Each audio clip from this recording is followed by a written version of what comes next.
barometer amal kita saleh tak salehnya di salat kita.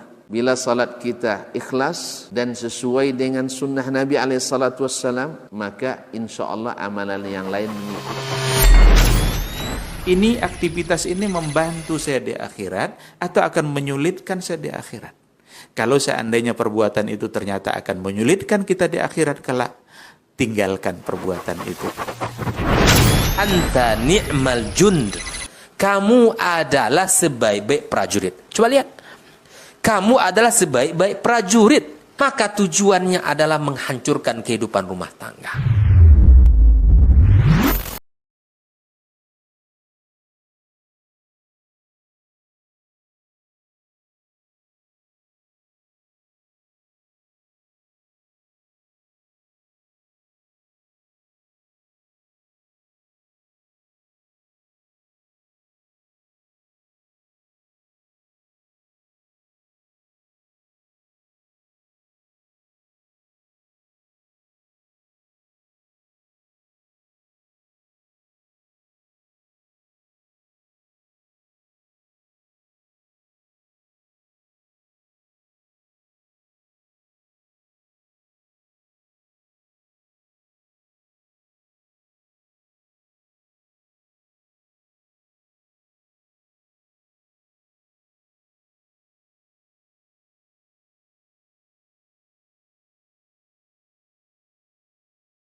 Waalaikumsalam warahmatullahi wabarakatuh.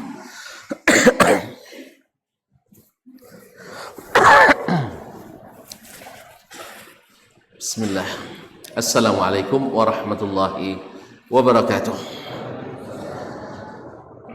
Alhamdulillah alladzi arsala rasulahu bil huda wa dinil haqq wa kafa billahi shahida.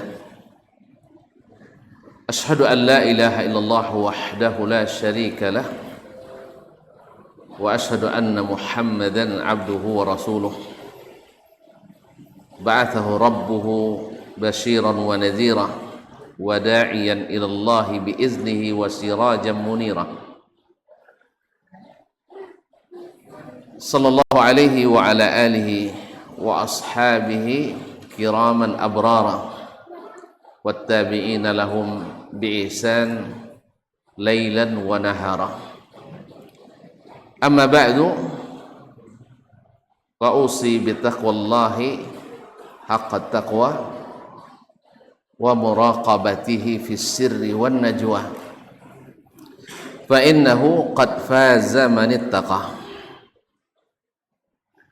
Ya ayyuhallazina amanu taqullaha haqqa tuqatih wa la tamutunna illa wa antum muslimun. Alhamdulillah, kita diberikan Allah Subhanahu wa taala curahan rahmatnya. Allahumma sayyiban nafi'ah. Semoga semakin menyuburkan bumi Allah dan menyuburkan pula iman yang ada dalam hati sanubari kita. Karena selama hujan masih turun, berarti air akan masih ada. Tentu air adalah sumber kehidupan utama. Wa ja'alna minal ma'i kulla syai'in hayyin. Oleh itu hujan ini patut kita syukuri. Walaupun sebagian menjadi penghalang untuk datang, tapi alhamdulillah banyak juga yang tidak terhalang oleh hujan.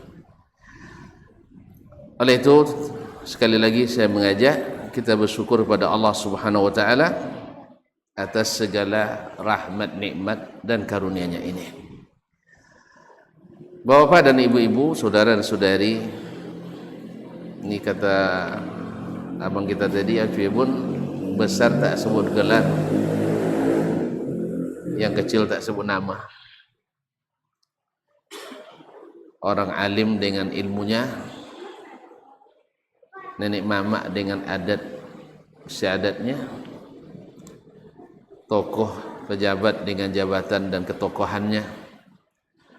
Semoga Allah SWT mengumpulkan kita di rumah ini, di rumahnya ini dalam rahmatnya, diberikan ketenangan, diberikan kesenangan, dan diampuni Allah Subhanahu wa taala dosa-dosa kita.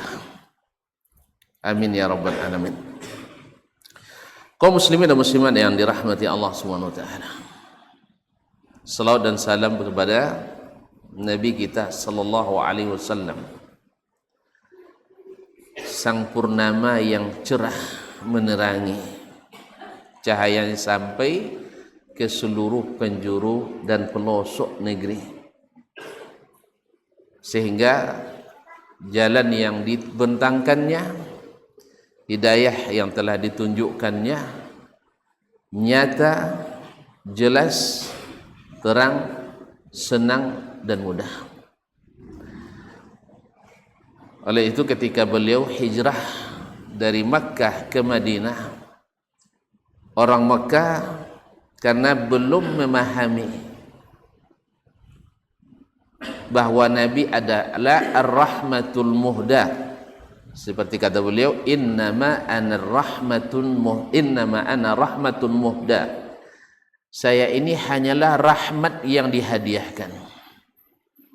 Tapi kalau orang yang belum memahami bahwa itu rahmat, menjadi hal yang mengganggu dan menggelisahkan. Orang Mekah waktu itu karena terlalu besar mendungnya, golok air kata awak, golap ayu air, sehingga purnama pun redup, tak nampak oleh mereka sebagai petunjuk, sehingga mereka menolak Nabi SAW. Dianggap sebagai pengacau, pembawa bala, pemecah belah umat, penebar fitnah. Lalu Nabi hijrah ke Madinah, disambut oleh orang Madinah dengan suatu syair, walaupun secara sanad tidak sahih sampai ke Nabi atau ke zaman itu, tapi masyhur di dalam sejarah-sejarah dan sirah Nabi sallallahu alaihi wasallam.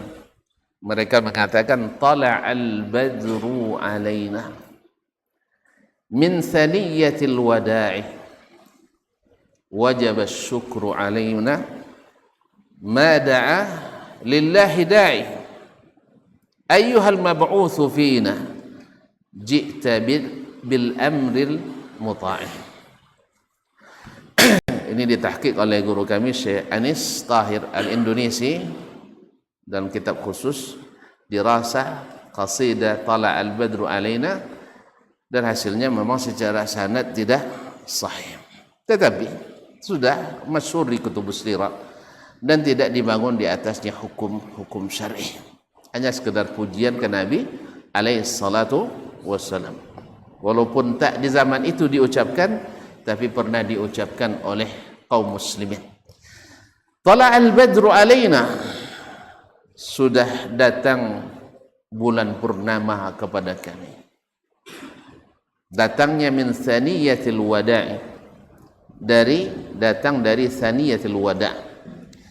Sebenarnya thaniyatil wada' ini secara tahqiq juga bukan dari jalan Makkah ke Madinah, tapi jalan dari Syam ke Madinah.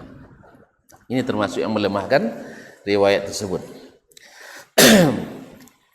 Wajib syukru alaina, kita mesti bersyukur kepada Allah.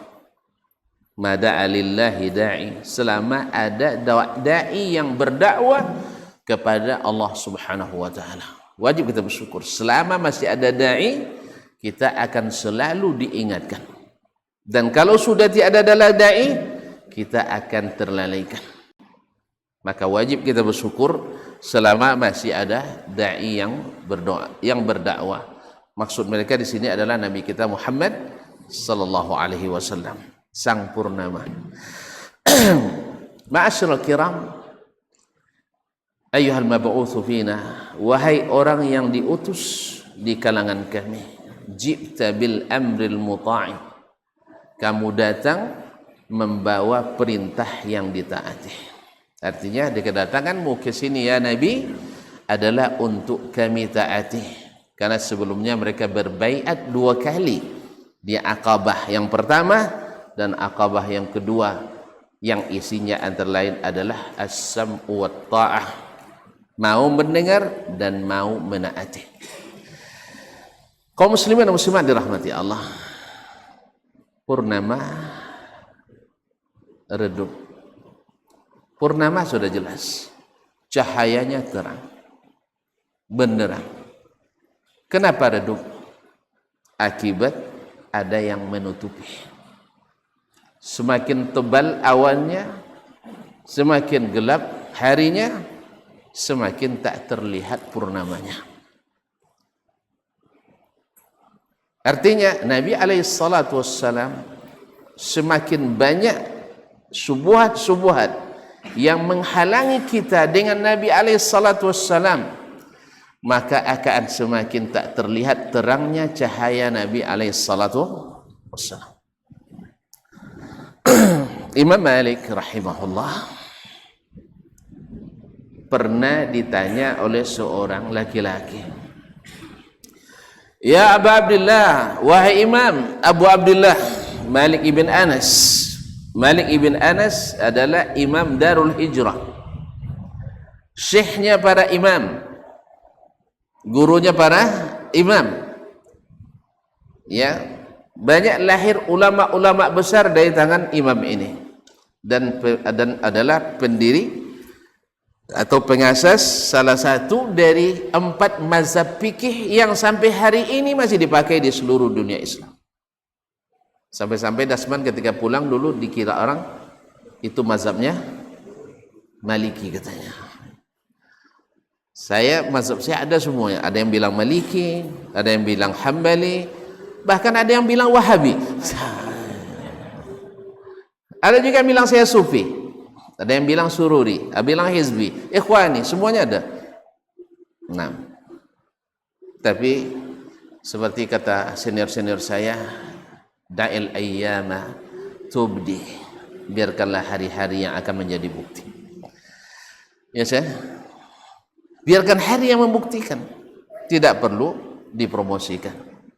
Dulu ketika pulang cuma ada ustadz yang menawarkan ke saya jasa, Ustadz mari bergabung biar kami kibarkan.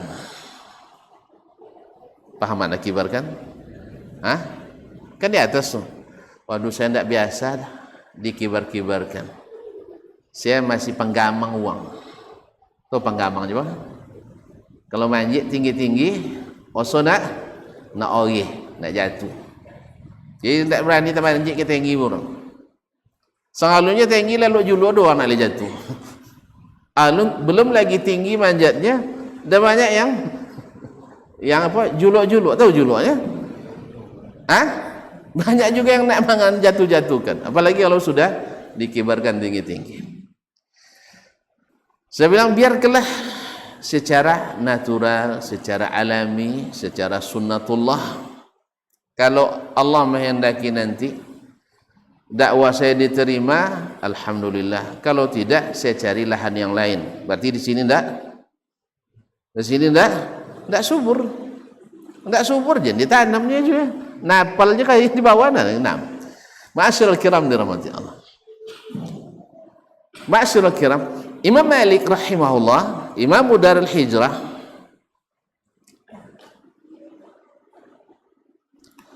pernah ditanya oleh seorang laki-laki, "Ya Abu Abdullah, wa Imam Abu Abdullah, min aina uhrimu lil hajj? Atau min aina uhillu bil hajj?" Dari mana saya memulai ihram naik haji? Mana waktu mulai ihram tu? Di mana mulai ihram waktu? Bir Ali. Di Zil Hulaifah. Imam Malik katakan kepadanya, ahalla Rasulullah sallallahu alaihi wasallam atau ahrama Rasulullah sallallahu alaihi wasallam min Zil Hulaifah. Nabi sallallahu alaihi wasallam sang purnama yang terang cahayanya, yang siapapun mengikutinya dapat hidayah, dan siapa yang meninggalkannya jatuh ke dalam fitnah. Apa kata Imam Malik rahimahullah? Kana Rasulullah sallallahu alaihi wasallam yuhrimu min Zil Hulaifah. Rasulullah sallallahu alaihi wasallam dulu ihramnya dari Zulhulaifah. Kalau sekarang dikenal dengan Bir Ali, Bi'ru Ali. Asalnya Bi'ru Ali. Orang Indonesia atau luar bilang Bir Ali. Ini kalau salah doang kecil, minum bir orang situ dia. Bukan, dari Bi'ru Ali. Jadi bir sama nyanyi orang sama wawaknya. Kalau nyebut sayyidatuna misalnya Aisyah, asalnya adalah sayyidatuna, habis itu diringkas oleh orang Mesir Siti, yani sayyidati, sitna, habis itu sampai di Indonesia tinggal Siti Fatimah, Siti Aisyah, sampai Mujalai tinggal ti. Mana ti tadi namanya? Ma'iti atau iti. Jadi kaum muslimin muslimat dirahmati Allah. Nabi sallallahu alaihi wasallam ihram dari Zil Hulaifah atau Abyar Ali atau Bir Ali. Tapi di masa itu dikenal dengan Zil Hulaifah. Waqata Rasulullah sallallahu alaihi wasallam li ahli al-Madinati Zil Hulaifah. Rasul menetapkan miqat makani bagi orang-orang yang haji dari jalur Madinah, Zulhulaifah. Orang ini kaum muslimin dan muslimat, bapak dan ibu, tuan-tuan dan puan-puan yang saya muliakan. Apa kata orang ini? Dia tidak merasa puas. Dia ingin, ana uhrim minal masjidin nabawi. Saya akan ihram dari masjid Nabawi. Ada alasan logisnya? Ada. Ada alasan filosofisnya? Ada. Bahkan studi akademis pun bisa dibuat. Apa sebab? Secara logika memulai lebih awal lebih bagus. Iya. Secara logika kalau awak bekerja, kita bekerja kosong awak saudaranya enggak? Apa bersaju saudara enggak? Yang enggak tunjuk tangan. Baik, kaum muslimin dan muslimat. Lainnya, alhamdulillah. Jadi, apa sampai mana tadi? Kalau kita bekerja, Ini alasan logisnya. Misalnya harus hadir jam 7:30 atau 7:30. Kalau hadir anak buah kita jam 7, kena marah coy. Ada jam 7, kena wangi? Enggak. Logis. Ya. Kalau wak suanya membawa membolin awak, jo pitinya dak piti awak dah. Bolin goreng 5, bolin mau boleh deh. Kena wangi? Enggak juga. Logis kan? Logis apa enggak? Logis. Makanya di sini banyak orang-orang cerdas yang mengada-ngada kadar ini. Karena secara logis benar. Kemudian alasan filosofisnya ada juga. Sebab Masjid Nabawi lebih afdal daripada Masjid Bir Ali. Biar tak? Masjid Nabawi lebih afdal daripada Masjid Nabawi lebih afdal daripada Masjid Bir Ali. Apalagi di mazhab yang mengatakan bahwa sebelum ihram disunatkan 2 rakaat salat. Sah? Ya, ada yang mengatakan salat sunat ihram seperti dalam mazhab Syafi'i, salat sunat ihram itu ada. Ternyata udah Ustaz John lupa dah Ustaz. Nak jawab nama Ustaz je kan kami nak sebut tak hadir lah. Kesana ada dosan, jazakallahu khairan. Termasuk saya ganti namanya kaum muslimin dan muslimat dirahmati Allah. Ini judul dari beliau ni. Awak suruh ngolah. Jazakallahu khairan. Ini berbaik sangka terus sama saya tu. Dia Purnama Redup. Beliau kasih judul, saya disuruh ngolah. Kalau tak sesuai kan maaf je Ustaz. Nah. Ma'asyiral kiram dirahmati Allah Subhanahu wa taala. Sampai mana tadi jam? Nak nyimak dia. Ulang dari awal lagi. Salat sunat ihram daripada dilakukan di Masjid Zulhulaifah yang tak ada kelebihan fadilatnya, lebih baik dilaksanakan di Masjid Nabawi. Masjid Nabawi sekali salat lebih afdal dari 1000 kali salat di masjid lain. Alasannya kuat kan? Kuat tak alasannya? Kuat secara logis, secara filosofis, kuat. Di sinilah nanti kenanya orang-orang yang tidak berilmu dihadapkan dengan realita dan logika seperti ini, retorika seperti ini akan tunduk.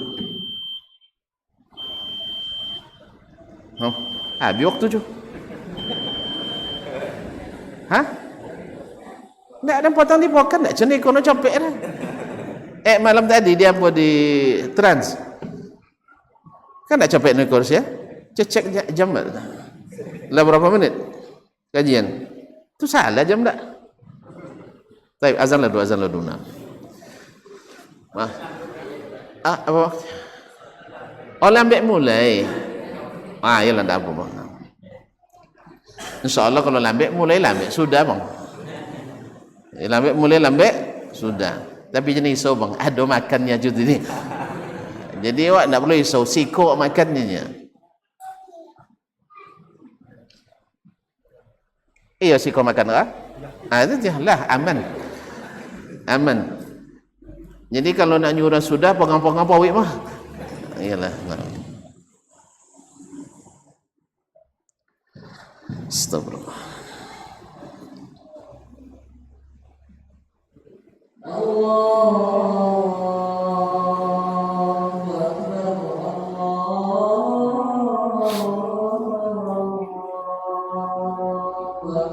Allah.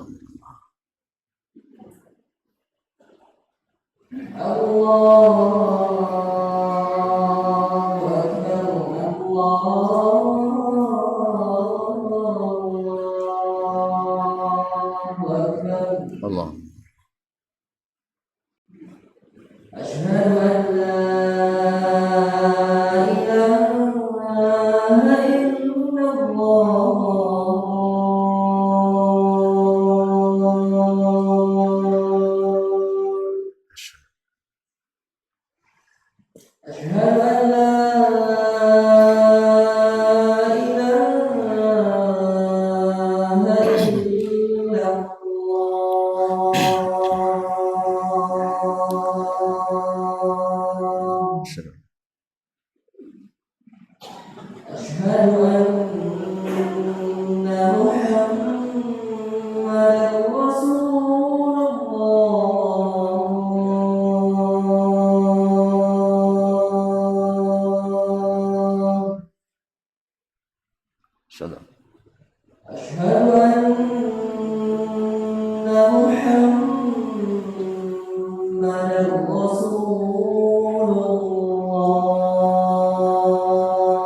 Kaum muslimin dan muslimat rahimanillah wa iyyakum.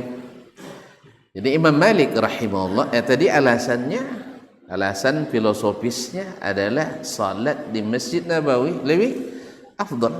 Yang kedua, bahwasanya bertambah langkah kita dalam berbuat taat. Kan bertaat itu daripada mulai di Zulhulaifah tambah beberapa mil lagi, lebih kurang 21 kilo dari Masjid Nabawi ke Zulhulaifah. Jadi daripada yang asalnya 421 km sampai ke kota Mekah menjadi 440 lebih. Kan lebih banyak jaraknya. Bukankah ketika kaki diangkat berbuat taat, mengangkat derajat, ketika diturunkan menghapus dosa? Subhanallah, kaum muslimin dan muslimat dirahmati Allah. Cuman syubhat ini, alasan-alasan logis dan filosofis ini disampaikannya ke siapa? Ke Imam Malik, alimul Madinah, ulama besarnya Madinah. Bukan hanya Madinah, bahkan di dunia Islam pada waktu itu, di masa Imam Malik ada 4 maraji' lil fatwa, 4 orang ulama besar dunia Islam yang menjadi rujukan fatwa dari manapun orang datang. 1 Imam Malik di Madinah, 2 Imam Al-Laits Ibn Sa'ad di Mesir. Pada lupa semua dek, pakai tangan kiri tadi, tanganan lah, salah tadi. Yang ketiga Imam, dapat lupa, Sufyan Ats-Tsauri di Irak. Kemudian Imam Al-Auza'i di Syam. Kalau tuan tak tahu, Syam waktu itu tuh adalah 4 negara sekarang tuh, Lebanon, Syria, Palestina, Jordania. Itu muftinya waktu itu seluruhnya itu Imam Al-Auza'i, rujukan orang. Kalau Hijaz, Imam Malik Ibn Anas, Mesir dan seterusnya ke atas Imam Laits Ibn Sa'ad. era Sufyan ibn Sa'id ibn Masruq Ats-Tsauri. Inilah Imam Malik rahimahullah. Lalu dia bilang, la taf'al ya akhi, jangan kau lakukan itu, jangan kau lakukan itu. Kenapa? Bukankah innama amyalun aziduha fit ta'ah ya Aba Abdillah? Kenapa saya tidak boleh buat? Bukankah ini beberapa mil, berapa kilometer saya tambah berbuat taat? Apa salahnya menambah sesuatu berbuat taat? Kan dia tidak buat dosa kan? Kan ada dia buat dosa. Berihram sebelum Zulhulaifah, menambah sekitar 21 kilo lebih, ya, 21 kilo dalam kebaikan. Logis kan? Berdosa dia melakukan kebaikan, melangkah dalam ketaatan, berdosa enggak? Berdosa enggak buat kebaikan? Hah? Kalau ditanya berdosa buat kebaikan, jawaban kita serentak, tidak. Enggak berdosa berbuat kebaikan. Tapi dosanya di mana? Kok dilarang sama Imam Malik? Apa jawaban Imam Malik rahimahullah ta'ala? Inni akhsha alaikal fitnah. Saya takut kamu terkena fitnah.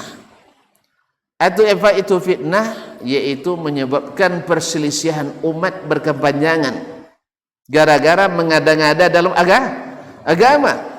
Fitnah itu membuat kita bermusuhan lebih daripada bermusuhan gara-gara ajok tanah. Ajok tanah tahu? Sempadan. Nah, sempadan tanah kan banyak bermusuhan itu kan? Iya. Kan banyak bermusuhan gara-gara sejengkal, sehingga akal pun dangkal gara-gara itu. Sejengkal. Ini beliau lama di pertanahan, tahu di beliau, Masya Allah. Tapi saya belum pernah berkasus dengan beliau, menyampaikan kasus, alhamdulillah. Kaum muslimin dan muslimat dirahmati Allah SWT. Kaum muslimin, nah kok bisa jadi fitnah? Ya karena melakukan sesuatu yang tidak ada dasarnya dari Sang Purnama yang telah menerangi. Ini jangan-jangan nanti menjadi awan penutup, mendung penutup orang sampai ke sunnah Nabi SAW.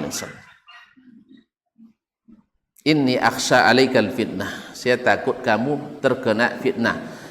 Dia belum puas juga. Ini kan orang yang setengah paham agama mungkin. Setengah paham agama. Ya kalau setengah paham ini payah meyakinkannya. Lebih baik yang tidak paham sama sekali. Yang setengah paham, yang punya wawasan keagamaan, apalagi yang sudah punya strata tinggi dalam agama, itu lebih susah. Sebab apalagi yang biasa dengan pikiran logis, alasan filosofis, studi akademis. Dia lupa bahwa agama ini bukan alasannya, bukan alasan logis, bukan filosofis, tetapi adalah alasan wahyu yang turun dari Allah Tabaraka wa Ta'ala. Kita bukan sedang membuat rencana pembangunan, bukan sedang membuat rencana acara, tidak. Ini adalah agama. Maka kata Nabi, kata siapa? Imam Malik rahimahullah, akhsha alaikal fitnah. Dia bilang, ayu fitnatin hadha ya imam? Fitnah apa pula? Lalu Imam Malik rahimahullah membacakan kepadanya surat An-Nur ayat 63. Falyahdharil ladzina yukhalifuna an amrihi an tusibahum fitnah aw yusibahum azabun alim. Hendaklah merasa takut dan khawatir orang-orang yang menyalahi perintah Rasulullah sallallahu alaihi wasallam, an tusibahum fitnah, mereka kena fitnah. Berapa banyak gara-gara alasan logis dan filosofis seperti ini yang memahami setengah paham ini membuat perpecahan umat semakin menganga. Jurang pemisah antara kita semakin melebar. Ya kan? Kan ya? Sampai bulan Rajab alun jawantilah. Ku menjelang pertengahan Sya'ban, di pertengahan Sya'ban ini akan ada fadilat yang Allah berikan, yaitu Allah ampuni pada malam harinya semua hamba-hamba Allah yang ada di bumi ini, kecuali dua. Satu, orang musyrik, orang yang berbuat syirik. Yang kedua, musahin, orang yang berbantah, tidak belok-elok, yang berkesumat. Sebab ulama mengatakan akibat atau dalam perkara duniawi, berbantah gara-gara masalah dunia, masalah jabatan, masalah harta, masalah utang piutang, masalah harga diri dan sebagainya, berbantah gara itu. Dan Imam Mujahid, seorang imam di masa tabi'in, murid Ibnu Abbas dan yang lain-lain di kalangan sahabat mengatakan, dan termasuk di dalamnya orang yang mengada-ngada dalam agama, karena juga menjadi sebab permusuhan dalam agama. Yang mengada-ngada ya, bukan orang yang dalam kebenaran membela sunnah Nabi lalu tidak berbaikan dengan orang gara-gara dimusuhi oleh orang, tidak masuk. Sebab yang seperti ini mengikuti syariat. Sebab Nabi SAW untuk menegakkan syariat pernah memboikot 3 orang sahabat. Masih ingat namanya? Ka'ab ibn Malik, Hilal bin Umayyah, kemudian siapa lagi? Zurarah, As'ad bin Zurarah, semuanya dari kalangan Ansar. Mereka apa dosanya? Karena jujur. Dosanya karena jujur. Kenapa saya katakan dosanya karena jujur? Orang-orang yang tak ikut perang Tabuk, yang tidak jujur, punya alasan banyak. Ya Rasulullah, saya tidak bisa ikut karena istri saya nak melahirkan. Padahal 3 bulan setelah itu belum juga istri melahirkan. Ada lagi yang bilang, ya Rasulullah, pas panggilan jihad datang saya ketiduran, padahal sudah beberapa hari direncanakan, tidur terus. Hanya alasannya, oh, kebun saya tidak ada yang nyiram, kambing saya tidak ada yang jaga, pokoknya yang tidak mau pasti banyak alasan. Tapi yang 3 ini tidak jujur ya. Apa alasan mereka? Ya Rasulullah, sesungguhnya ketika panggilan jihad itu datang, kami dalam keadaan sangat siap untuk pergi. Tapi kami tidak tahu kenapa kami tidak pergi. Mungkin karena malas dan lain-lain. Mereka jujur, tidak ada alasan. Padahal seperti yang dibisikkan juga oleh sebagian, apa tidak buat alasan cunyanya. Rasul tu tengok nang tuan punya alasan, bebas mereka. Yang punya alasan walaupun dusta, bebas. Kaum munafikin pada umumnya punya alasan, tapi mereka tidak jujur. Lalu Nabi SAW uji kejujuran mereka tadi, lillah atau bukan. Mereka diboikot Nabi SAW dalam waktu berapa bulan? 3 apa sebulan? Lama sekali, sampai dilarang seluruh kaum muslimin untuk menjawab salamnya, larang duduk dengannya, larang untuk bercengkrama dengannya. Kalau datang mereka tidak mau kumpul sahabat, mereka bubar. Karena Rasulullah SAW larang. Yang seperti ini tidak masuk. Sebab Nabi kan tidak boleh seorang muslim meninggalkan saudara muslimnya lebih dari 3 hari. Lebih dari 3 hari. Yang paling baik, yang paling pertama mengucapkan salam. Nah, orang yang membuat orang terpecah belah karena mengada-ngada dalam agama, termasuk yang terancam tidak diampuni pada malam itu, karena dia menyebabkan perpecahan. Ma'asyiral kiram dirahmati Allah, yang menyebabkan orang bermusuhan. Ini menurut Mujahid ibn Jabr, salah seorang imam tafsir masa tabi'in. Intinya diampuni semuanya kecuali 2, musyrik atau musahin, orang yang tidak berbaikan. Kalau kita dengar ini kaum muslimin, kita tidak boleh lengah untuk berbaikan dengan siapapun yang kita tidak berbaikan dengannya, untuk minta dihalalkan atas segala dosa-dosa dan kezaliman yang pernah kita lakukan terhadapnya, atau mengembalikan segala hal yang menjadi miliknya. Ma'asyiral kiram, khususnya keluarga inti dan terdekat kita. Baik kaum muslimin dan muslimat, kalau mereka tidak mau, itu urusan mereka. Yang penting kita harus memulai. Alhamdulillah nomor-nomor sudah banyak sekarang. Tinggal angkat telepon, assalamualaikum, apa kabar, sehat, alhamdulillah, boleh saya minta maaf. Tanpa minta maaf pun salah dimaafkan. Ala nelpon itu seolah-olah bagus tuh. Saya sudah pernah coba, mohon maaf kaum muslimin dan muslimat, apalagi pas momennya tepat pula mau berangkat haji kan. Ya, sudah lebih 16 tahun tidak bersopan ustaz dengan ustaz. Nah, coba bayangkan. 18 tahun tidak bersopan. Tahu bersopannya? Hah? Tidak sapaan tuh bahasa gitunya. Tidak saling sapa. Sang kamu dia sang kaulah. Sang kaki sang kanan, sang naik sang turun, sang masuk buku depan, sang kalau itu belakang. Contoh moncik je kucang. Nah, kaum muslimin dan muslimat dirahmati Allah SWT. Akhirnya mau ndak tuan-tuan berdua saya damaikan? Alhamdulillah mau dia. Akhirnya kalau mau saya telepon yang satunya. Assalamualaikum. Awak panggil Kiai Buya kan? Ini Ustaz si Anu udah lama kangen dengan Ustaz. Ini bicara langsung. Alhamdulillah. Setelah itu, alhamdulillah clear setelah itu, alhamdulillah. Yang selama ini kalau boleh seorang tidak pernah mau undang. Ya, kalaupun diundang tidak pernah datang. Ini maknya sakitnya tuh di sini. Nah sekarang itu dihindari semua itu kaum muslimin. Malu kita kaum muslimin dan muslimat dirahmati Allah. Ya, kadang-kadang kita kirim juga kaum muslimin, kadang-kadang tidak ada respon. Itu urusan lain. Kita sudah memulai, tapi tidak ada respon.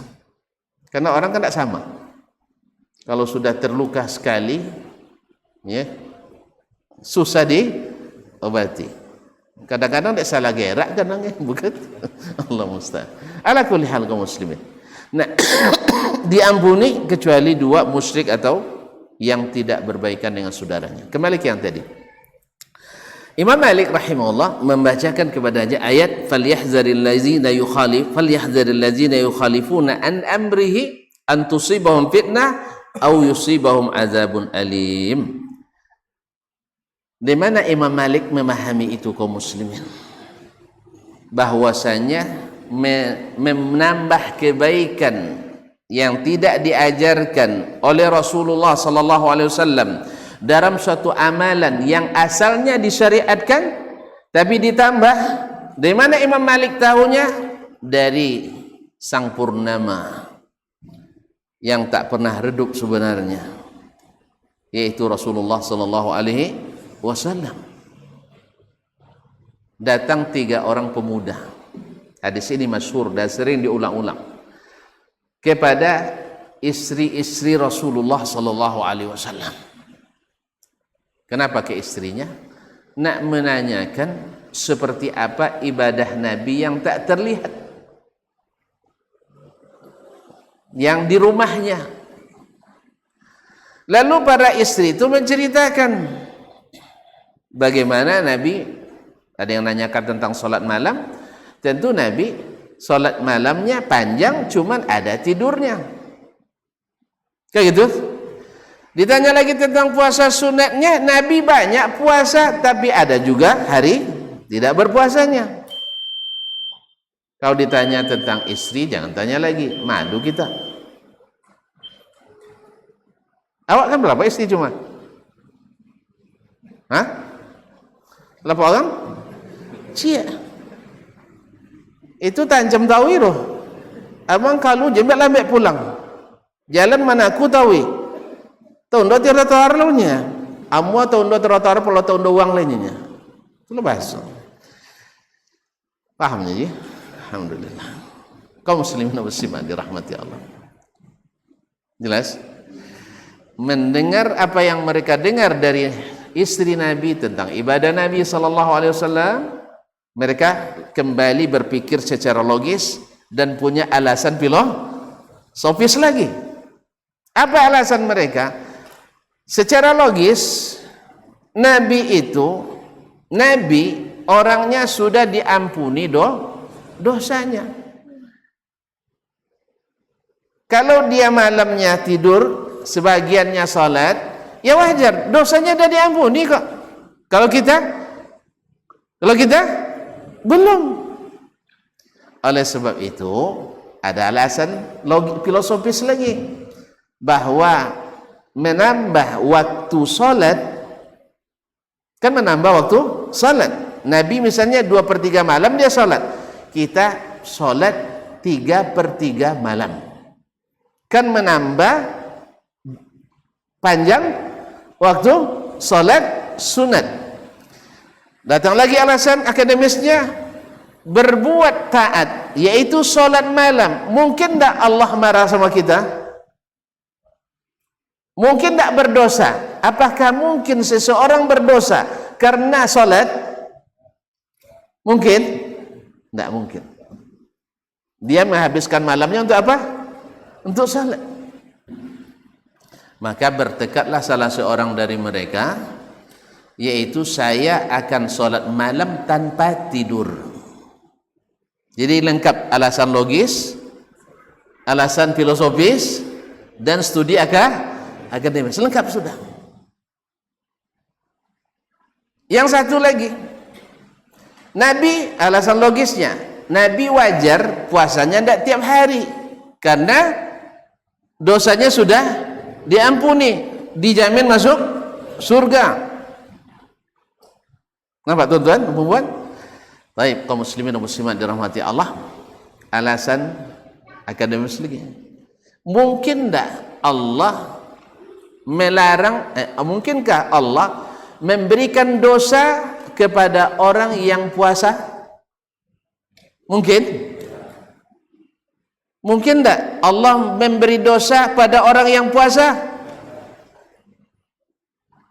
Antum tak ngikuti dah. Secara akademis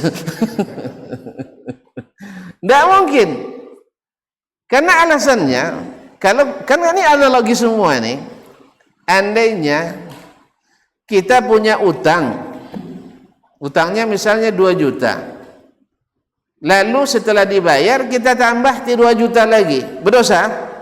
Tak berdosa. Itu baik sekali. Yang dosa itu bila disyaratkan sebelumnya. Nah sekarang saya punya utang salat 2/3 malam misalnya, lalu syarat lengkapi satu malam penuh. Mungkin tak Allah marah dengan seperti itu? Tidak mungkin secara alasan akademisnya. Dah lengkap semua, nyaman mereka untuk membuat keputusan itu. Yang satu ingin fokus ibadah. Kalau Nabi kurang fokus kan itu bahasanya, karena Nabi istrinya ramai. Saya sekarang tidak nikah, alasan logis lagi. Nabi wajar saja dia menikmati dunia ini karena di surga sudah menanti. Kalau kita belum pasti. Oleh sebab itu segala gangguan yang membuat kita tidak fokus ibadah kita hilangkan. Di antaranya adalah menikah. Kalian tak banyak awak nikah, sudah nikah tu tak nampak ngaji lah, tak nampak kamu saji, ada juga kan? Ada. Nan buka jilbab setelah nikah, ada juga kan? Banyak.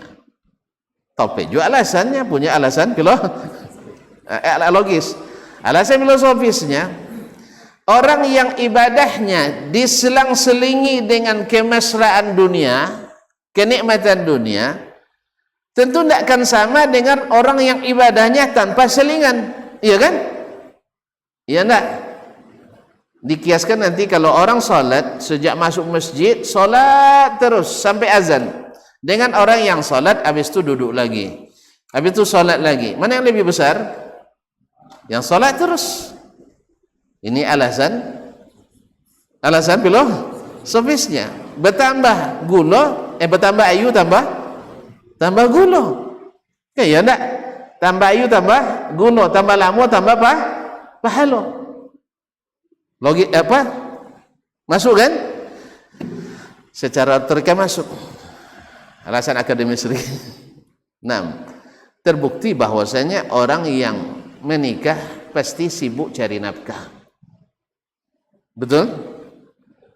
Ada lu Haji bisa tiai, kamu saji pekajian kini tidak lah. Kan ya? Kena saya tiai lah. Tak sonce ganti-ganti kan. Apa sebab? Dah letih makan anak dah. Ya kan? Akhirnya bertiga-tiganya buat keputusan yang sangat krusial, yang sangat besar, dengan alasan logis, filosofis, lengkap dengan studi akademisnya. Tidak ada halangan lagi. Apalagi amal itu memang disyariatkan pada asalnya. Nikah kan tidak wajib kan? Nikah wajib? Tidak wajib. Kan tidak wajib nikah apa? Hah? Hukum asalnya Ustaz. Kalau tidak berdosa ya jilah. Nah. Kalau nak nikah berdosa tu Allah. Nah, nikah tu tidak wajib hukum asalnya. Tapi ada hal-hal tertentu yang membuatnya wajib. Itu ada. Nah, tapi hukum asalnya tidak wajib. Nah, tolong jangan sampai berdosa kawan. Nah, tolong tu bang. Nah, kaum muslimin. Hah? Nah, tu Syekh punya tanggung jawab tu Syekh Ufran. Nah, kaum muslimin muslimat dirahmati Allah. Jadi secara apa? Lengkap alasannya. Keputusannya tidak ada secara hukum manusia, tidak ada cacat hukumnya. Tetapi ketika disampaikan kepada Sang Purnama yang ilmunya langsung turun dari sang pemilik alam semesta, dia bilang tidak. Dia bilang tidak. Kamu jangan coba-coba meredupkan cahaya saya. Sebab semakin kamu membuat-buat seperti ini, redup cahaya Nabi SAW. Tidak sampai cahaya itu ke umat nanti. Semuanya dengan alasan filosofis, alasan logis dan studi akademis. Semua orang akan buat syariat baru, amalan baru. Makanya Nabi panggil atau Nabi sampaikan, sampai Nabi naik mimbar berkhutbah. Ma balu aqwamin qalu kadza wa kadza. Ama wallahi inni la a'lamukum billah. Demi Allah, saya orang yang paling tahu tentang Allah dari kalian semua. Wa atqakum lah, dan yang paling bertakwa di antara kalian. Oh, berarti kalau dia yang paling berilmu tentang Allah, kita nak kena tanya dulu ke Nabi bagaimana yang Allah suka. Jelas? Jelas tak? Oh enggak, kita tanya ulama lah dulu. Mereka tu ulama sudah tahu dia filosofis logis tadi. Alim enggak dia itu mereka? Berilmu enggak? Berilmu. Pandai dia membuat analogi-analogi, itu sudah masuk kalangan berilmu waktu itu. Ma'asyiral kiram dirahmati Allah SWT. Lalu Nabi katakan, ana a'lamukum billah, paling berilmu tentang Allah dari kalian. Maka tidak boleh kita beribadah kecuali melalui yang Nabi rekomendasikan, yang Nabi lakukan, yang Nabi perintahkan, atau Nabi setuju.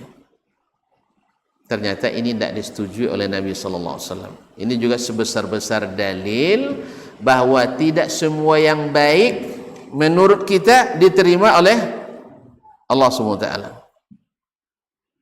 Jelas? Ini kadang-kadang dibuatkan beberapa contoh-contoh nanti.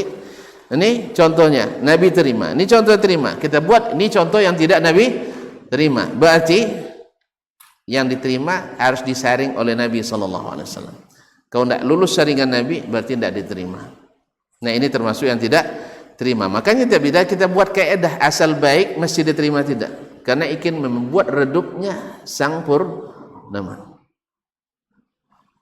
Nah, Imam Malik katakan, hendaklah merasa takut orang yang menyalahi perintahnya, dapat fitnah atau azab yang pedih. Jadi menambah tadi bukan memperbaiki, tapi justru merusak. Jelas ya? Lalu Nabi katakan, inni aqumul laila wa anam. Kalau saya yang paling bertakwa, tidak ada yang lebih baik amalnya dari Nabi SAW.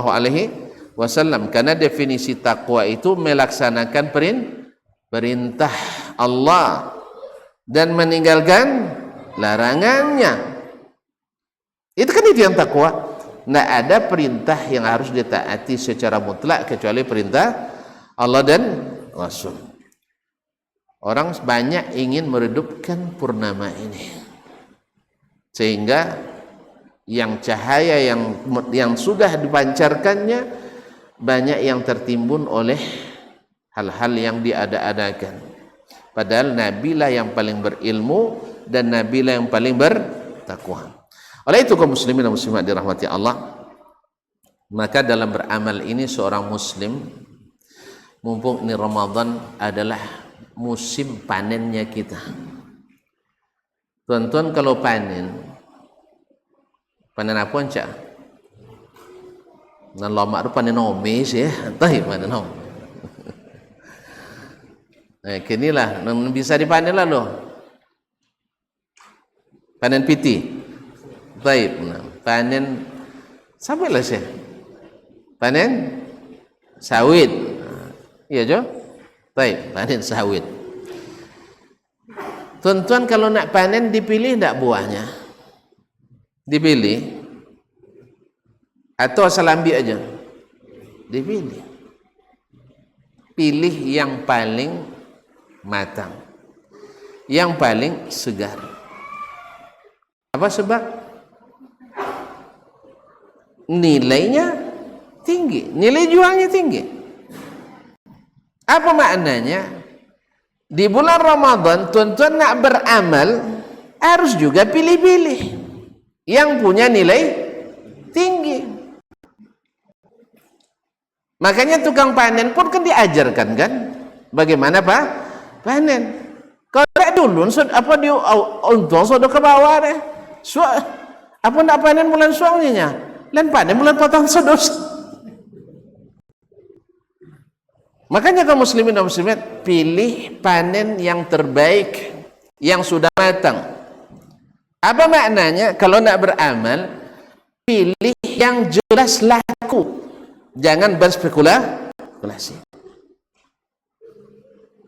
Panen lado, ya, dipun sodoh, enggak, dipilih. Sehingga yang tukang panen pun juga harus dilatih. Tidak sembarang panen. Makanya beramal ini juga tak boleh sembarangan amal.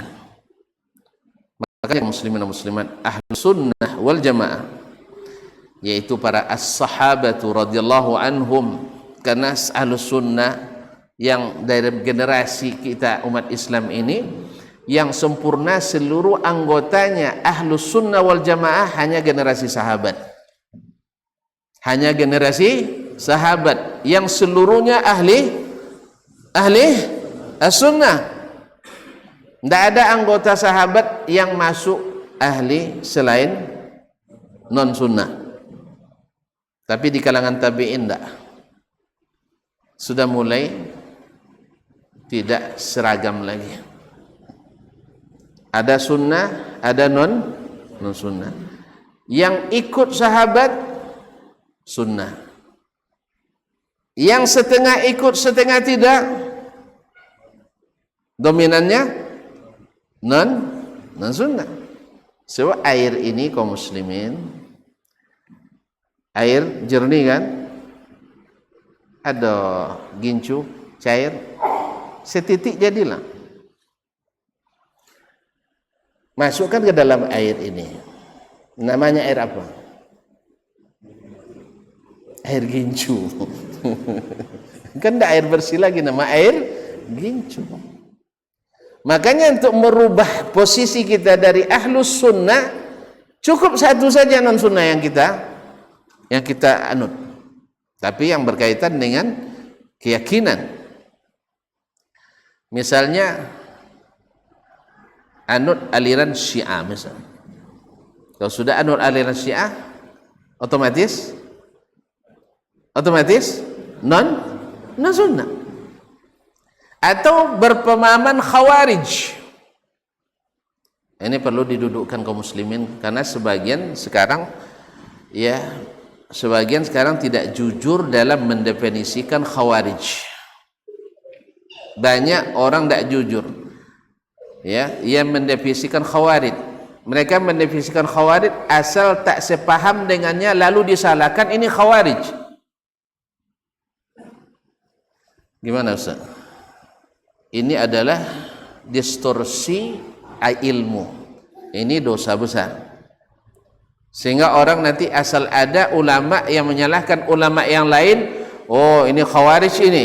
Khawarij itu apa? Menghalalkan darah kaum muslimin.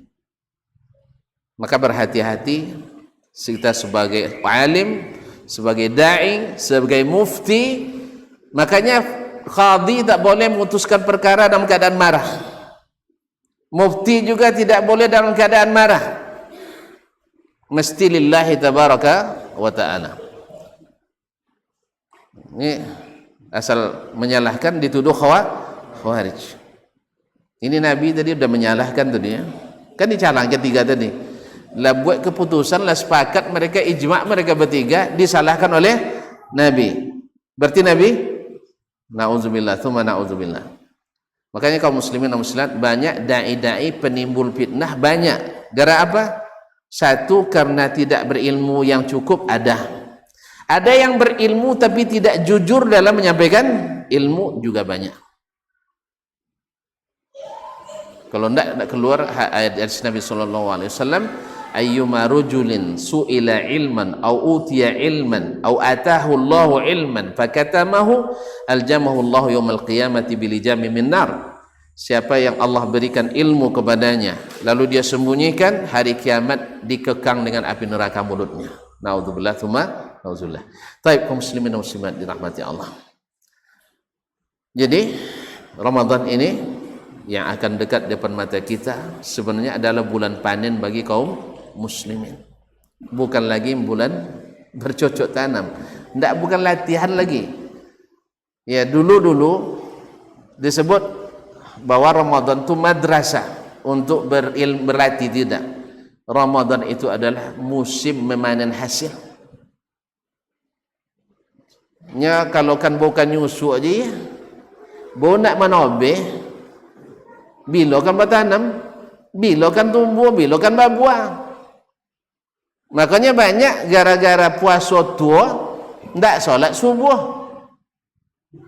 Gara-gara puasa tua ndak solat zuhur, ndak solat asar.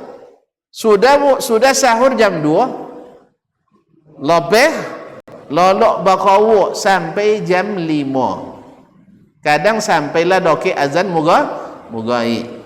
Apa nak solat cunde, nak tolong solat dah puasa tuanya. Kalau solat tak tiada puasa orangnya. Kalau memang macam itu kan tak faham juga. Kalau kan macam itunya sampai dengan solat dia puasa tua, ajan puasa dulu lah. Sebab tak ada gunanya puasa kalau tak solat. Tak guna puasa kalau tak solat. Tapi jangan salah faham lah kau dia. Aji potong lebih dia enggak sabuin boleh tak puasa dia nyanyinya. Ini kadang salah-salah apa kan aja. Nah, bukan.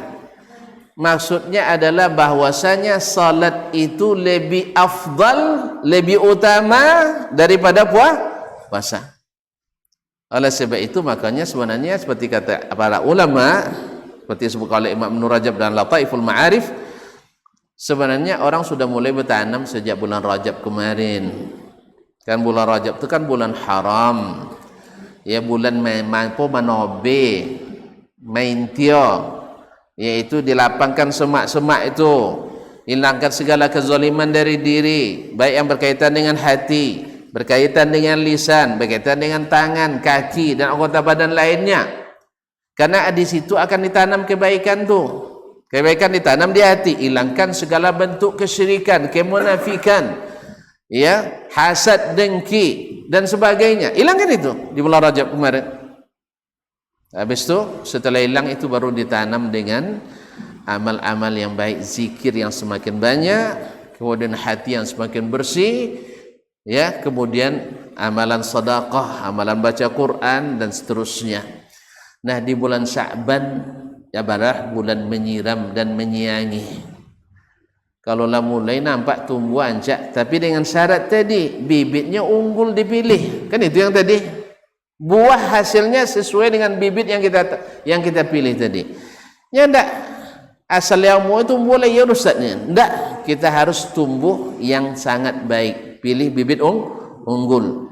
ambil dari Al-Quran dan hadis Nabi SAW yang sahih.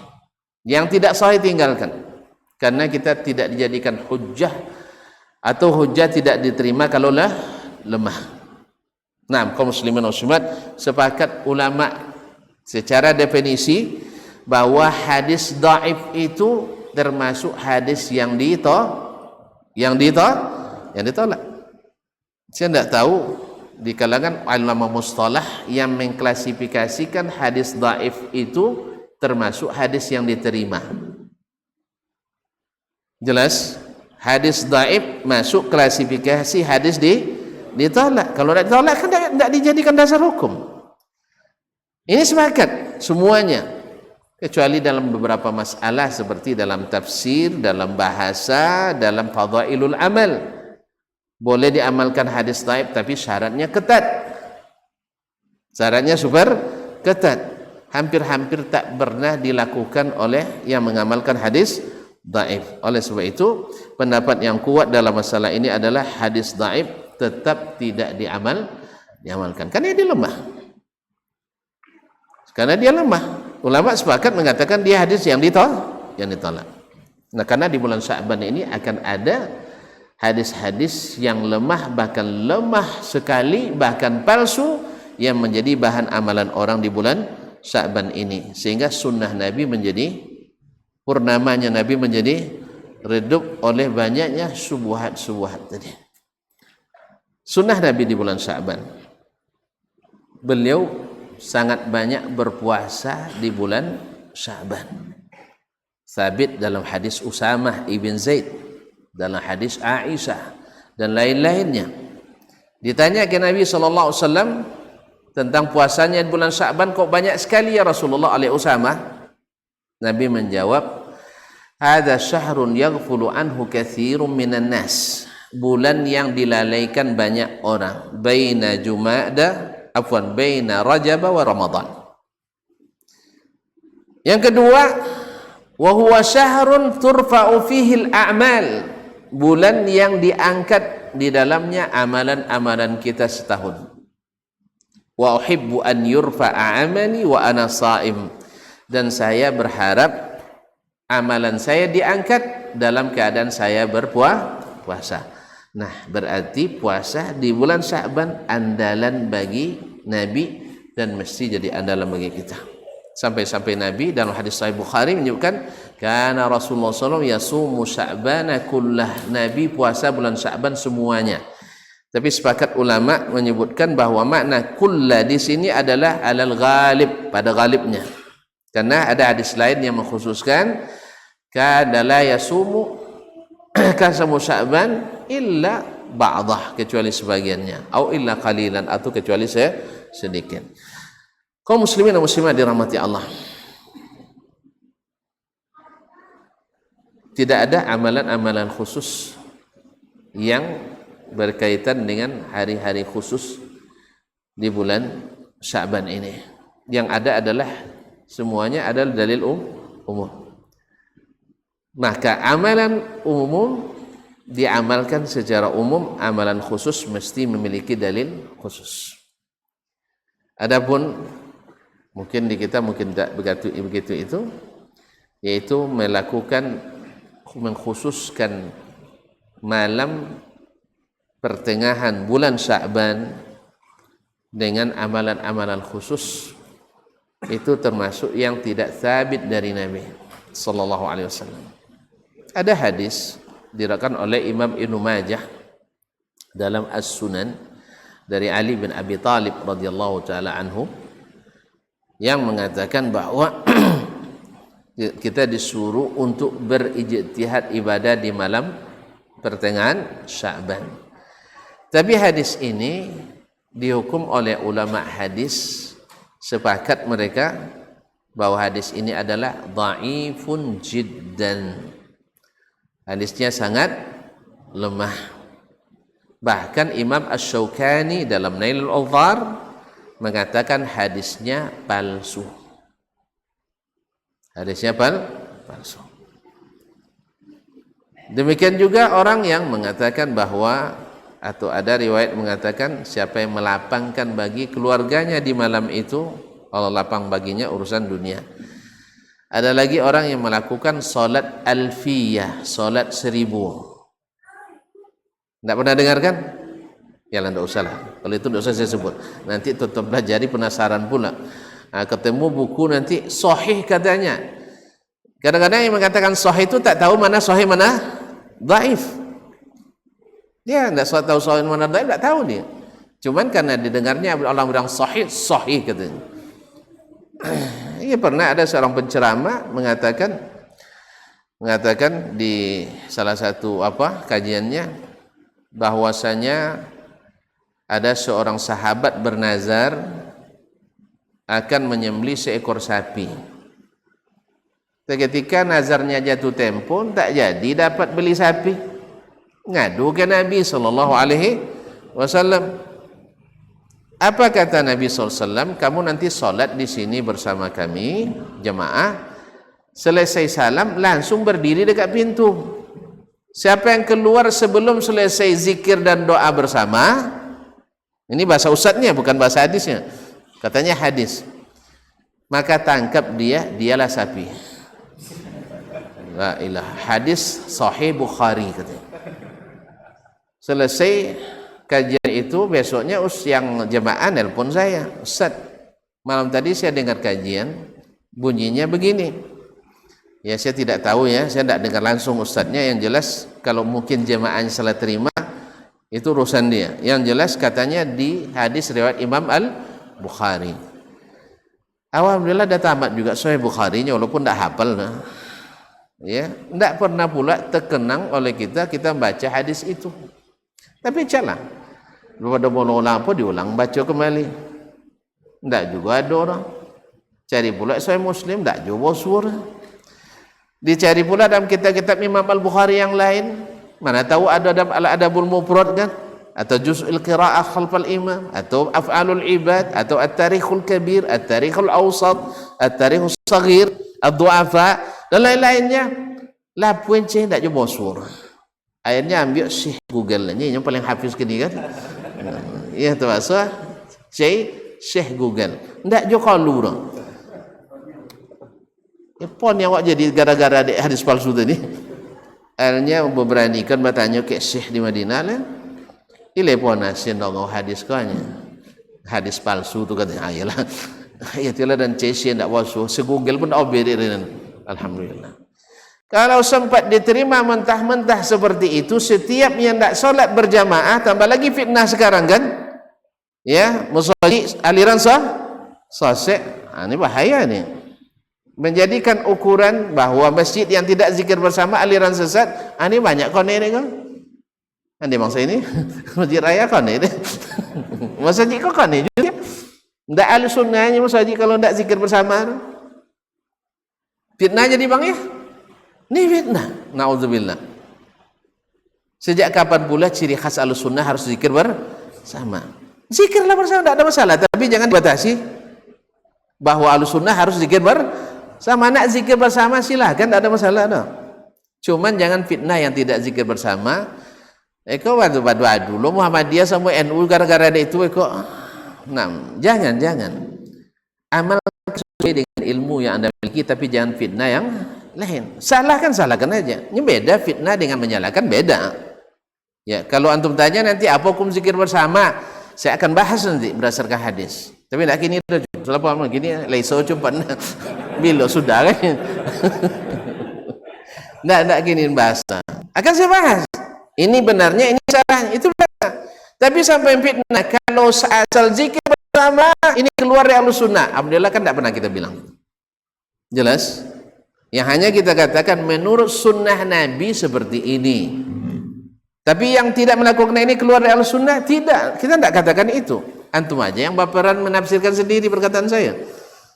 Asal solang, asal disalahkan berarti Khawarij. Asal menyalahkan Khawarij. Di mana pula definisi seperti ini kawan? Allah musta'an.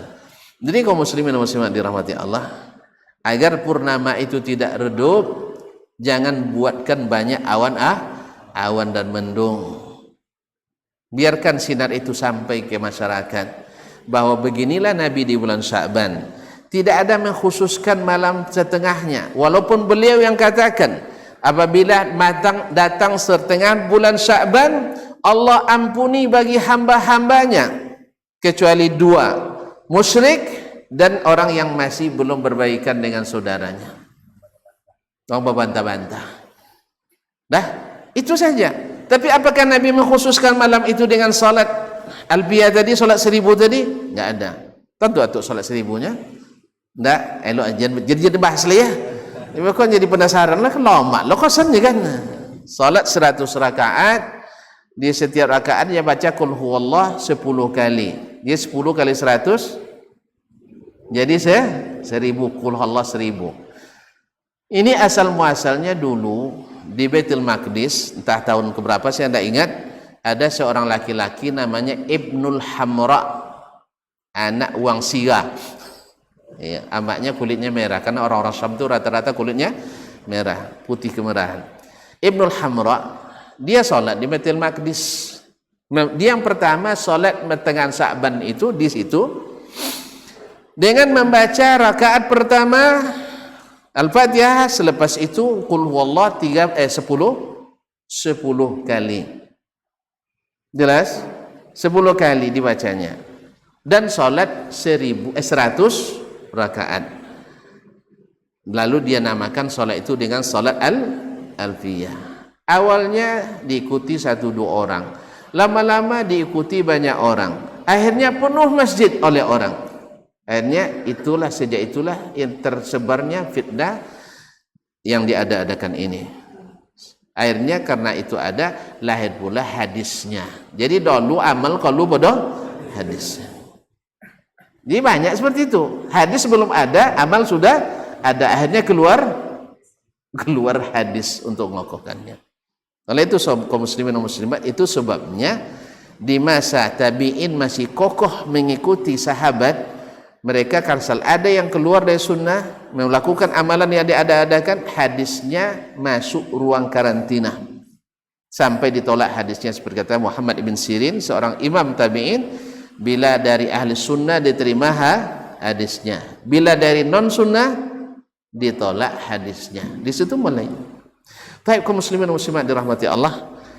Kemudian ada lagi ibadah-ibadah yang diada-adakan, seperti ada salat khusus pula, yaitu dengan membaca rakaat pertama itu surat Yasin, rakaat kedua surat As-Sajdah, atau ada yang menentukan surat-surat lainnya. Semua ini tidak ada dasar dari Nabi sallallahu alaihi wasallam.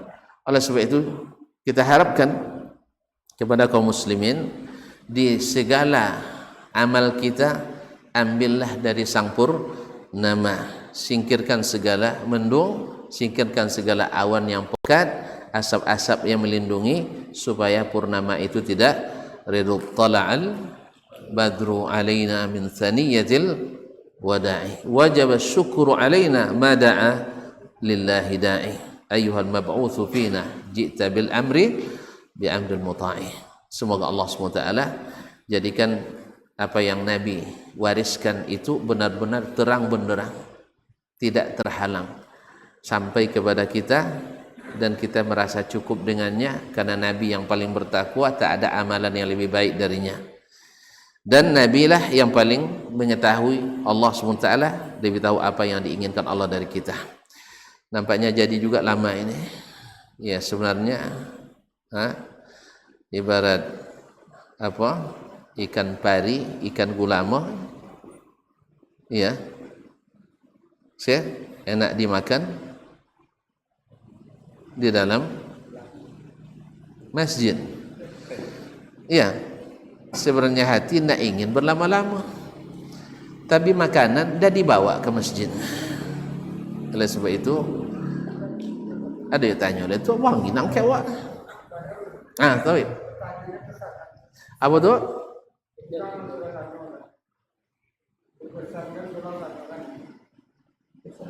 Oh, pesanan. Berapa persenannya?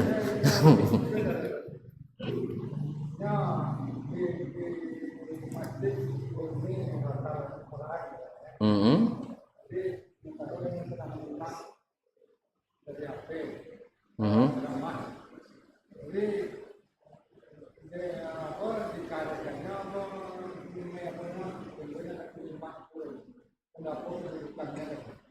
Enggak, anu paham boleh.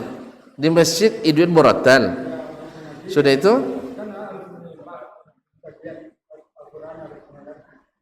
Kajian di masjid itu juga. Murattal. Siapa qari? Oh, kaset, baik, maaf. Enggak ada kaset ini lihat tuh. Baik. Di mic yang sama. Oh, di HP-nya tuh.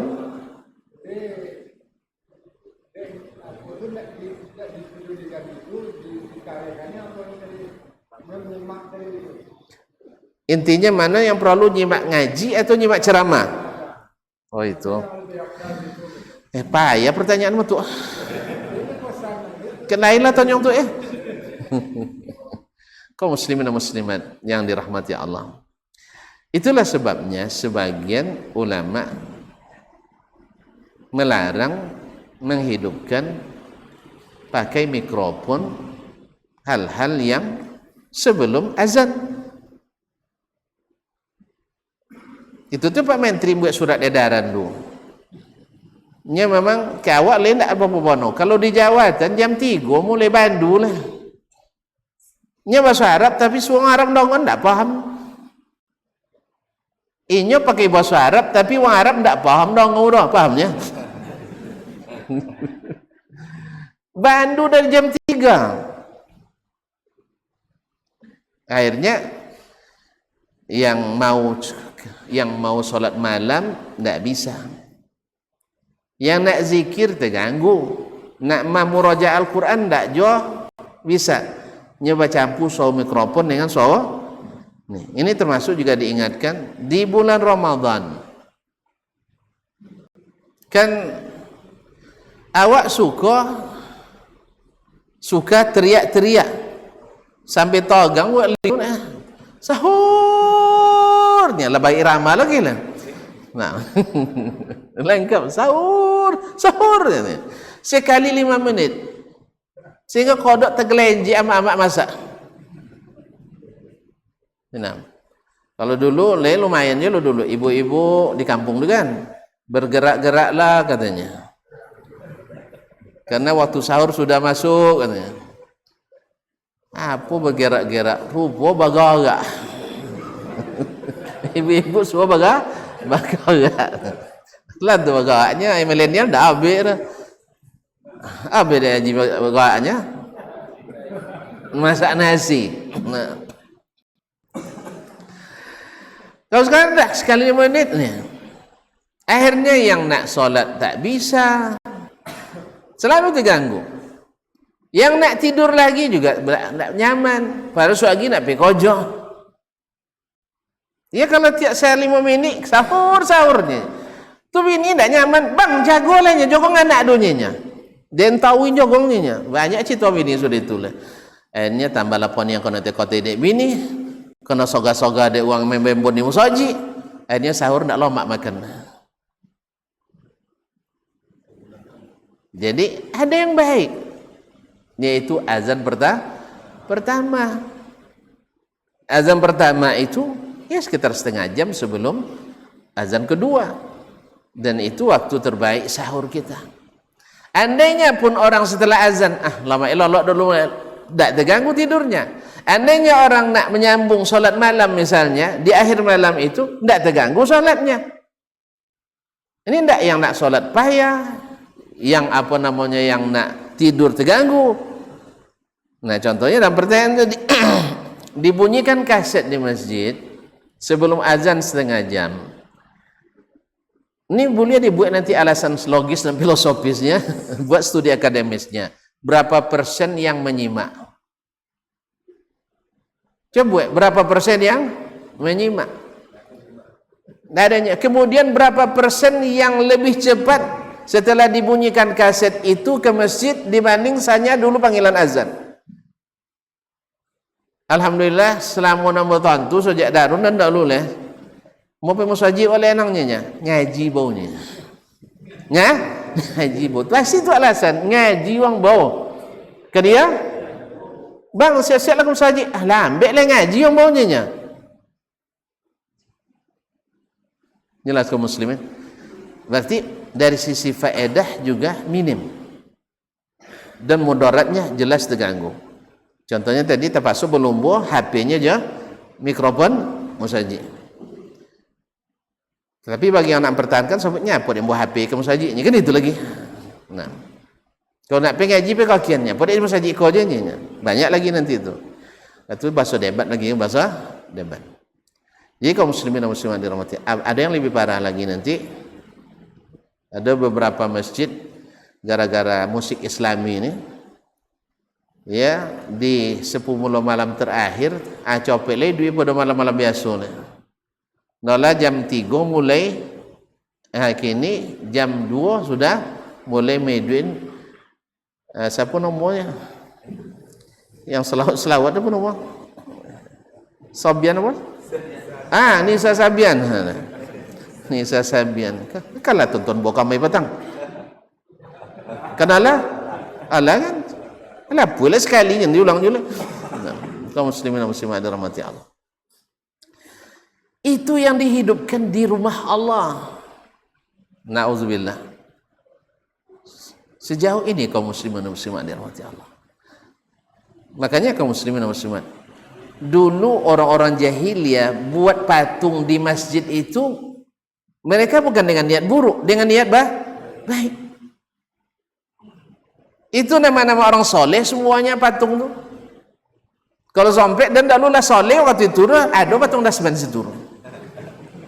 Cuma tak tahu lah, tahu ada itu Uzza, Manat, ya kan? Yaghus, Ya'uq, Nasr. Untunglah dan tak masuk itu Allah musta'an.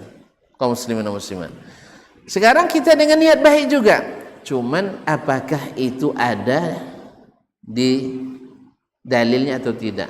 Justru dalil yang ada sebaliknya. Nabi melarang baca Al-Quran keras-keras dalam masjid.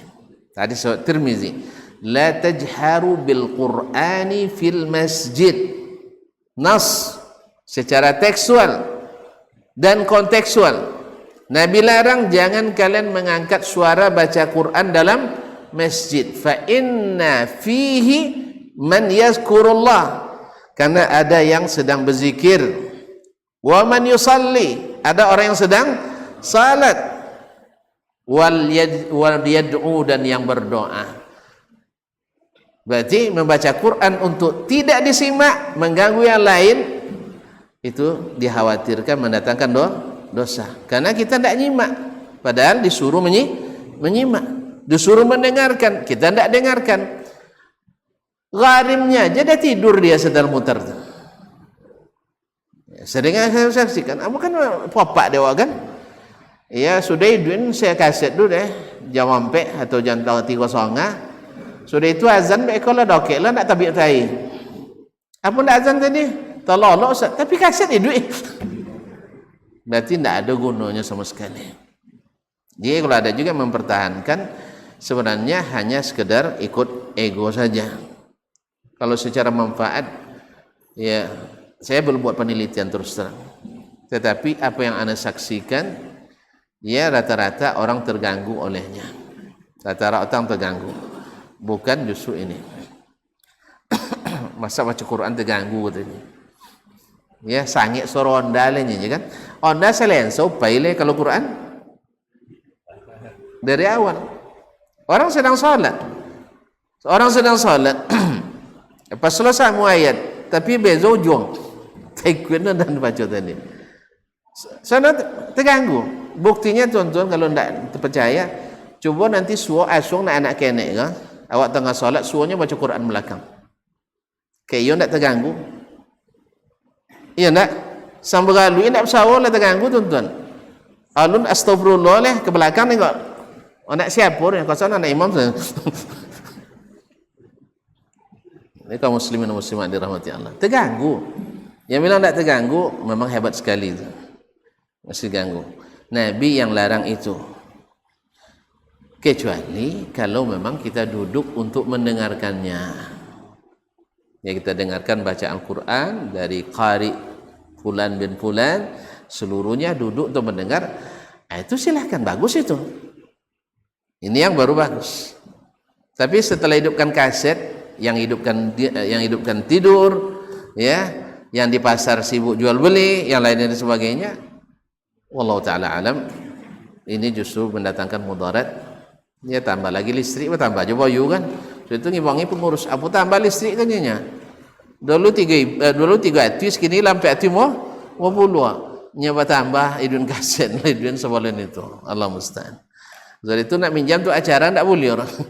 Untuk gaji tak boleh, tapi untuk yang lain dibolehkan. Baiklah kaum muslimin dan muslimat. Ya tu. Jin tanya boleh. Seitulah panjang tu.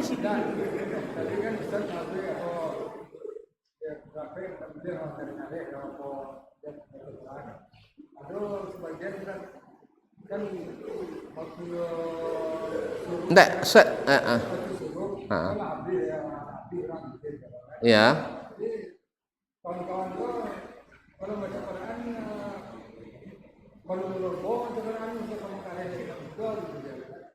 Naam.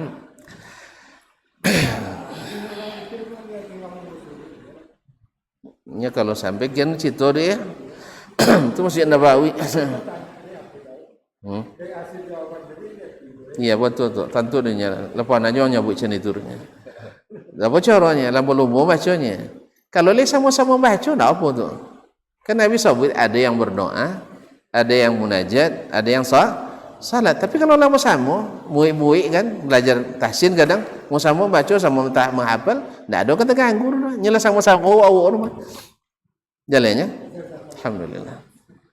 Ini tadi konteksnya tadi ada yang begini, ada yang begini. Kalau lah itu kau jangan sama, tak apa ya. Alah tu, alhamdulillah. Ada dalilnya.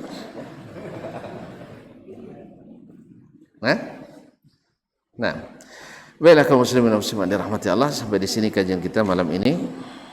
Lebih dan kurang mohon dimaafkan, dan semoga Allah SWT jadikan cahaya purnama ini selalu terang di hati kita, terang di mata kita, terang di jalan kita.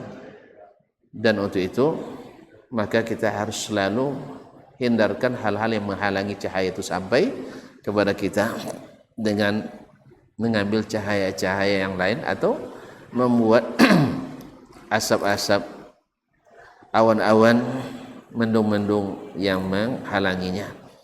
Terima kasih dan mohon maaf kalau lebih panjang dari asal. Ya, tapi nak apa sekali sebulan je. Sekali sebulan masa tak boleh. Nah, insyaallah terima kasih dan mohon maaf. Subhanakallah bihamdik, asyhadu an la ilaha illa ant, astaghfiruka wa atubu ilaik. Wassalamualaikum warahmatullahi wabarakatuh.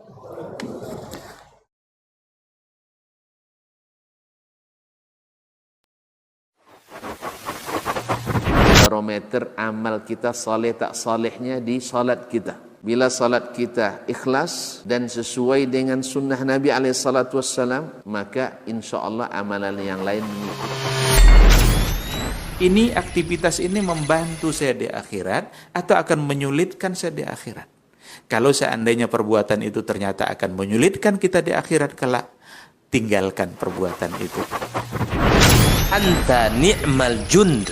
Kamu adalah sebaik-baik prajurit. Coba lihat. Kamu adalah sebaik-baik prajurit. Maka tujuannya adalah menghancurkan kehidupan rumah tangga.